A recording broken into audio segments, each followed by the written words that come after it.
శ్రీగురుభ్యోన్నమః.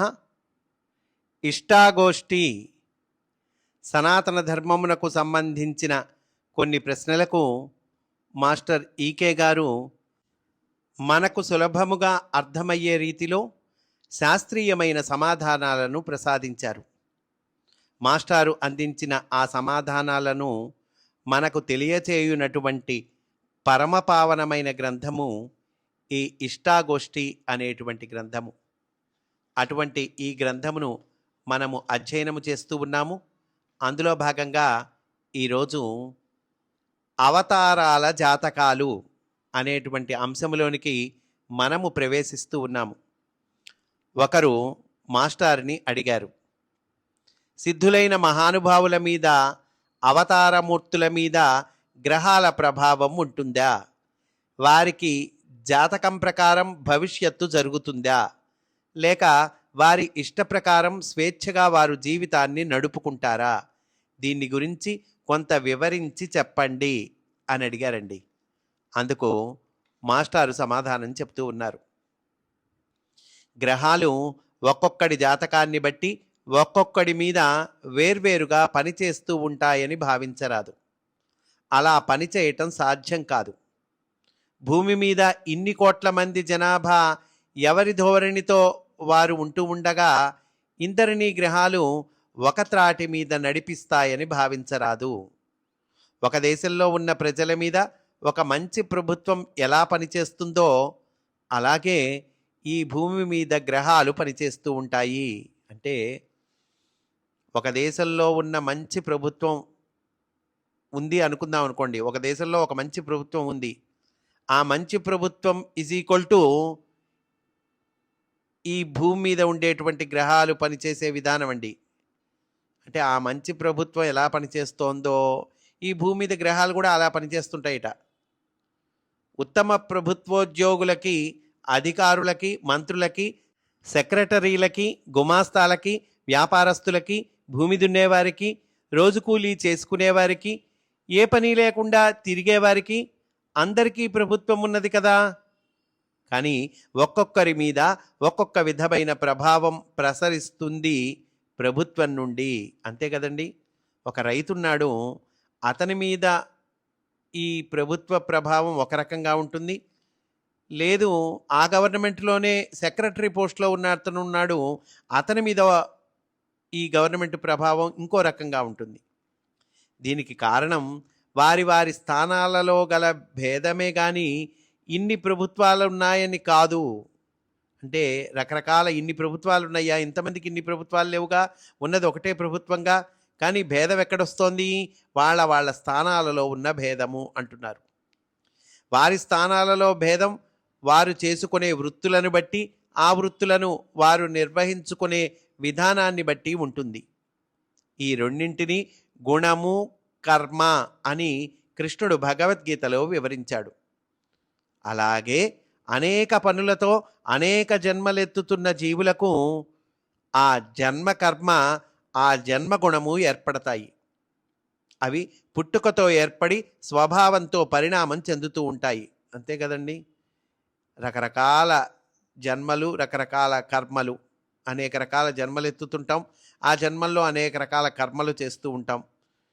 వాటి ఫలితాలు అవన్నీ మనం అనుభవించాలి. పుట్టుకతో ఏర్పడే స్వభావంతో పరిణామం చెందుతుంటాయి. ఈ పరిణామాన్ని అనుసరించి అవే గ్రహాలు ఒక్కొక్కరి మీద ఒక్కొక్క విధంగా పనిచేస్తూ ఉంటాయి. ఎవరి మీద పనిచేయకపోవటం సంభవం కాదు. అంటే అందరి మీద పనిచేస్తాయండి, కాతే ఒక్కొక్కరి మీద ఒక్కొక్క విధంగా పనిచేస్తుంటాయి. సామాన్య జనులు అనగా నిజమైన ఆధ్యాత్మిక సాధన లేని వారికి వాతావరణాన్ని బట్టి, పరిసరాల్ని బట్టి అనేక విధములైన అభిప్రాయాలు ఉంటాయి. తమ అభిప్రాయాలను అనుసరించి పనులు చేసుకుంటూ ఉంటారు. వారికి ఆ వాతావరణం రూపంలో గ్రహాలు అవకాశాలను కల్పిస్తుంటాయి. వారిలో ఉన్న రాగద్వేషాలు సన్నివేశాల రూపంతో క్షాళనం అయ్యేటట్లుగా ఈ గ్రహాలు ప్రేరేపణ చేస్తుంటాయి. వారి మనస్సుల స్వభావాలను ప్రేరేపణ చేస్తాయి, కానీ ఆయా సన్నివేశాలను కల్పించవు. తమ స్వభావాలను అనుసరించి వారే సన్నివేశాలను కల్పించుకుంటారు.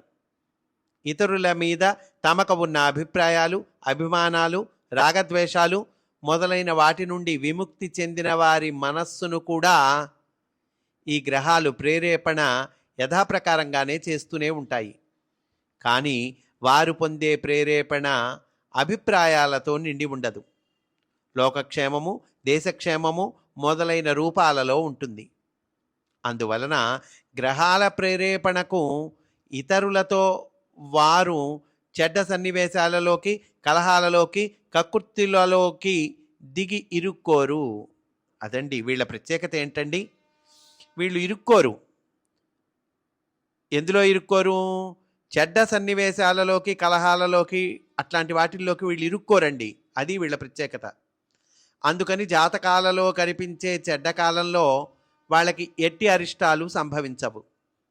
గ్రహాలు తమ గమనాన్ని బట్టి జీవులు పనులలో ప్రవర్తించే కాలం, ప్రవర్తన మానుకునే కాలం తెలియచేస్తూ ఉంటాయి. సిద్ధులు, అవతారమూర్తులు ఈ కాల నిర్ణయాన్ని బట్టి ప్రవర్తించటం మానటం చేస్తూ ఉంటారు. అంటే ఈ కాల నిర్ణయం బట్టి వాళ్ళు ప్రవర్తిస్తూ ఉంటారండి. దానికి వారు జాతకాలు చూసుకోనక్కరలేదు. పరిస్థితులు వారి హృదయం వారికి చెబుతూ ఉంటాయి. సామాన్యులు ప్రవర్తింపకూడని సమయంలో కూడా తమ కోరికల ప్రేరేపణ వలన ప్రవర్తించి దెబ్బతింటూ ఉంటారు. ఎక్కడ దెబ్బతింటుంటామండి? కోరికల ప్రేరేపణ, వాటి వల్ల మనం దెబ్బతింటూ ఉంటాం. గ్రహాల ప్రేరేపణను అనుసరించి మనోనిగ్రహం లేనివారు చెడ్డ పనులు చేస్తూ ఉంటారు. నిగ్రహము ఉన్నవారు మంచి పనులు చేస్తూ ఉంటారు. ఈ రెండు రకాల వారికి గ్రహాలు ధనాన్ని కానీ అధికారాన్ని కానీ అందచేశాయి అనుకోండి. నిగ్రహం లేని వారు దుర్వినియోగం చేయటం, నిగ్రహం ఉన్నవారు సద్వినియోగం చేయటం చేత ఆయా ఫలితాలను పొందటం ఇద్దరికీ తప్పదు. దుర్వినియోగం చేసుకునే వాళ్ళు కొందరు, సద్వినియోగం చేసుకునే వాళ్ళు కొందరు. మరి ఈ దుర్వినియోగం చేసినవాడు దాని ఫలితాన్ని పొందాల్సిందే, సద్వినియోగం చేసేవాడు దాని ఫలితాన్ని పొందాల్సిందే. ఇక కొన్ని సన్నివేశాలు అవతారమూర్తులకు కూడా తప్పవు. శ్రీరాముడికి అరణ్యవాసం, సీతాపహరణం తప్పలేదు. శ్రీకృష్ణుడికి జరాసంధాదులతో బాధలు, యాదవుల దుష్ట ప్రవర్తన మొదలైనవి తప్పలేదు. గౌతమ బుద్ధుడు ఆహార దోషము వలన దేహము విడిచాడు. యేసుక్రీస్తును సిలువ కొట్టారు. ఇలాంటి బాధలు సామాన్యుడికి కూడా కలగవచ్చు. కానీ సామాన్యుడికి తన దోషము వల్ల కలిగితే అవతారమూర్తులకు మానవ జాతి దోషము వల్ల కలుగుతాయి. ఇదండి తేడా. సామాన్యుడికి కూడా ఇట్లాంటి కష్టాలు వస్తాయ్యా. కానీ సామాన్యుడికి ఎందుకు వస్తాయి ఇట్లాంటి కష్టాలు? తన దోషం వల్ల వస్తాయి. ఎవరు చేసుకున్న దోషం వల్ల వాళ్ళకు వస్తాయండి. కానీ అవతారమూర్తులకండి మానవ జాతి దోషము వల్ల కలుగుతాయి. అంటే మానవ జాతి దోషము, ఆ దోషానికి సంబంధించిన ఫలితము వీళ్ళు వాళ్ళ నెత్తిన వేసుకుంటారండి. గ్రహాలు ఈ రెండు విధాల సన్నివేశాలను తెలియచేస్తాయి. ఇక దేహధర్మాలకు సంబంధించినంత వరకు అందరికీ ఒక్కటే ఫలితం. ఆహార దోషాలు లేకుండా నియమాన్ని పాటిస్తే అవతారమూర్తుల దేహాలలాగే ఇతరుల దేహాలు కూడా ఆరోగ్యంగా, దృఢంగా చిరకాలము ఉంటాయి. కాకపోతే పుట్టుక చేత ఒక్కొక్కడికి ఎక్కువ బలము, దార్ఢ్యము ఉంటాయి. వాళ్ళు డక్కామొక్కీలకి తట్టుకోగలుగుతారు. అవతారమూర్తులకి పూర్వజన్మ కర్మ ఉండదు కనుక ఇలాంటి ప్రశస్తమైన పుట్టుక ఉంటుంది. అవతారమూర్తులకి ప్రత్యేకత ఏమిటండి? వాళ్ళకి పూర్వజన్మ కర్మ ఉండదు అంటున్నారండి. అందువల్ల ఏమవుతుంది? వాళ్ళకి ప్రశస్తమైన పుట్టుక ఉంటుంది. కానీ కొందరు దుష్టులు కూడా ఆరోగ్యముగా, దృఢంగా ఉండి నూరేళ్లు జీవిస్తారు. కనుక ఈ విషయంలో అవతారమూర్తులను ప్రత్యేకంగా చెప్పలేము. సామాన్యులు పుట్టవలసి పుడతారు. కారణజన్ములు లోకానికి కావాలసి పుడతారు. కారణజన్ములు ఎందుకు పుడతారండి? వాళ్ళు లోకానికి అవసరం, వాళ్ళు కావాలి, అందువల్ల వాళ్ళు పుడతారు. ఇద్దరి విషయం గ్రహాల చేతిలో ఉండదు. ఆత్మశక్తి అనేది అన్నింటినీ శాసించే గ్రహం. అది మిగిలిన గ్రహస్థితి ఏర్పరచిన పరిస్థితులను వినియోగించదలుచుకుంటే లోకాతీతులవుతారు. లేకపోతే అవకాశాలను బట్టి లౌకికులుగానే పెరుగుతారు.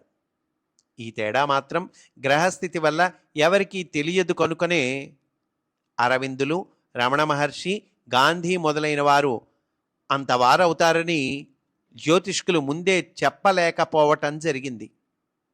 వారు పెద్దవారయ్యాక జాతకాన్ని చూసి వ్యాఖ్యానించటం వట్టి కోతలు. ఒక భవన నిర్మాణానికి స్థలము, ఇటుకలు, సున్నము మొదలైన సామాను, కూలీలు, మేస్త్రీలు, ఇంజనీర్లు, కాంట్రాక్టర్లు ఎలాంటి వారో వ్యక్తి జన్మకు గ్రహాలు అలాంటి వారు. అదండి, ఒక బిల్డింగ్ కట్టాలంటే ఇవన్నీ కావాలి కదండి. ఇటుకలు కావాలి, సున్నం కావాలి, కూలీలు కావాలి, మేస్త్రీలు కావాలి, ఇవన్నీ కావాలి కదండి. అలాగే వ్యక్తి జన్మకు ఈ గ్రహాలన్నీ కూడా కావాలి. ఈ గ్రహాలు వ్యక్తి జన్మకు అలాంటి వారు అంటున్నారు. అదే సాధన సంపత్తితో ఒకడు దివ్య భవనం కట్టవచ్చు. అంటే అదే కూలీల్ని, అదే మేస్త్రీల్ని, అదే ఇటుకల్ని, అదే సున్నాన్ని, అదే స్థలాన్ని ఉపయోగించి ఒకడేమో మంచి చక్కటి దివ్య భవనం కట్టవచ్చండి. ఒకడు ట్రంకు పెట్టెలాంటి ఇల్లు కట్టుకోవచ్చు. అది కట్టించుకునేవాడి సామర్థ్యం మీద ఆధారపడి ఉంటుంది. ఈ సామర్థ్యం జీవలక్షణమే కానీ పూర్వకర్మలను బట్టి ఉండదు. కనుక ఆ కర్మను సూచించే గ్రహాలను బట్టి అంతకన్నా ఉండదు. గ్రహాల ప్రభావం వారికి వీరికి ఒక్కటే. కారణజన్ములు సృష్టి ధర్మాన్ని గ్రహిస్తారు కనుక దానితో పాటు గ్రహాల కార్యక్రమాలను కూడా గ్రహిస్తారు. దానికి అనుగుణముగా ప్రవర్తిస్తారు. వారికి గ్రహాల దుష్ఫలితాలు ఉండవు, కానీ ప్రభావాలు ఉంటాయి. గ్రహాల దుష్ఫలితాలు ఉండవండి, ప్రభావాలు ఉంటాయి. రైల్వే ఆఫీసరుకి రైలు టిక్కెట్టు కొనక్కరలేకపోవటం అనేది రైల్వే రూల్స్ లేవని రుజువు చేయదు. రైల్వే ఆఫీసర్ ఉన్నాడు, టికెట్ కొనకుండా రైలు ఎక్కుతాడు. అంత మాత్రాన రైల్వే రూల్స్ లేవు అని అంటామా అండి? అనలేము. ఆ వ్యక్తి సేవ చేస్తున్నాడని తెలియజేస్తుంది. అవతారమూర్తులకి, సామాన్యులకి, గ్రహాల ప్రభుత్వానికి సంబంధించిన వరకు తేడా ఇంతే. అవతారమూర్తులు గ్రహస్థితులను ఉల్లంఘించటం మాత్రం ఎప్పుడూ సాధ్యం కాదు. సాధ్యమైతే సీతాపహరణం జరగకుండా రాముడు గ్రహాలకి మంత్రం పెట్టి ఉండేవాడు. ఉల్లంఘన అనేది కారణజన్ములు ఎన్నడూ అంగీకరించిన విషయం. ఉల్లంఘన, ఈ కారణజన్ములు ఈ ఉల్లంఘన ఎప్పుడు చేయరండి. గ్రహాలకి, దశఫలాలకి దాస్యము మాత్రం వారు చేయరు. గ్రహాల ప్రభుత్వంతో వారు కలిసి సద్గోష్ఠిలో నుండి లోకహితము చేస్తూ ఉంటారు. ఇంతకీ ప్రభుత్వం యొక్క ప్రభావం లేని పౌరుడు ఉండడు. అలాగే గ్రహాల ప్రభావం లేని దేహధారి ఉండడు అంటూ మాస్టారు చక్కగా వివరించారు. స్వస్తి. వాసుదేవ.